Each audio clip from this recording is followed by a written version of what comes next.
Meanwhile, voters across the nation will decide who they want to see as the next president with the election so close. What would happen if there was a tie between Vice President Harris and former President Trump? Well, KQ2's Sam Rowe is here to break down what would happen if both candidates ended up with 269 electoral votes. Well, there are 538 members of the Electoral College, and since that is an even number, there is a chance that there could be a tie in the presidential election. This map right here represents what a 269 to 269 tie would look like between Vice President Harris and former President Trump. If this were to happen, the election would go to the House of Representatives, and they would choose between the two candidates.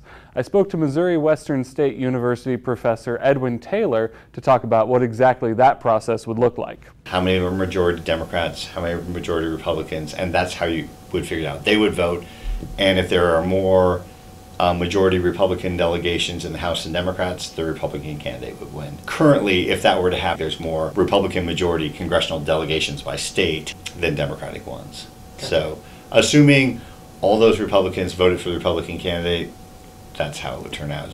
This is the map of the current House delegations. 26 are held by Republicans, 22 by Democrats, and 2 that are evenly split. While this is the current situation, it will be the House of Representatives that's elected in this election cycle that will make this decision if we did see a tied electoral college. It's worth mentioning that we saw a similar situation 200 years ago back in the election of 1824. That election went to the House of Representatives. Andrew Jackson won the most electoral votes, but did not receive a majority of the electoral votes, which is required. In that election, they chose runner-up John Quincy Adams over Jackson to be the next president. It's also worth mentioning that if we did see a tied electoral college, the Senate would be choosing the vice president, meaning that it would be theoretically possible to see Donald Trump serving with Tim Walz as his vice president, or Harris serving with J.D. Vance as her vice president. Of course, if there's one thing that we can all agree on, it's that we don't want to see a tied election on election night.